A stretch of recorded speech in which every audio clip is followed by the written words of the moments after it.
সাহাবায়ে কেরাম অসাধারণ বিদ্যায় বিদ্বান ছিলেন।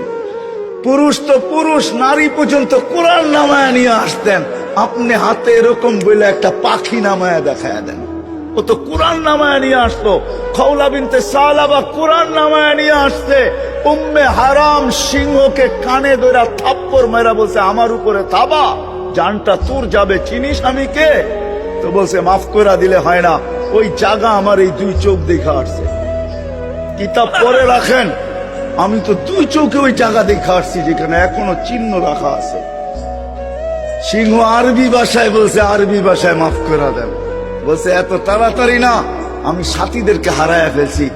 সমুদ্রে কে কোথায় চলে গেছে জানি না, নৌকা ডুবে গেছে, জঙ্গলে লোকালয় কোথায় চিনি না, আমাকে লোকালয় পৌঁছা, ভাবব তোকে মাফ করা যায় কিনা।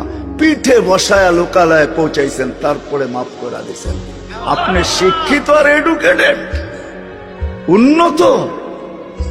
ও মেরে দোস্ত, সত্য এইটাই, মেনে নেন আমাদেরটা। মুহাম্মদুর রাসূলুল্লাহ সাল্লাল্লাহু আলাইহি ওয়াসাল্লাম প্রত্যেক শ্রেণীর মানুষকে প্রস্তুতি করানোর জন্য আসছেন। এই জন্য আসেন, শিখি। গরিব হইয়া শিখি যে কতটুক হইলে আমার প্রস্তুতি হয়ে যাবে, নারী হইয়া শিখি কতটুক হইলে প্রস্তুতি হয়ে যাবে, যুবক শিখি কতটুক হইলে প্রস্তুতি হয়ে যাবে, ধনী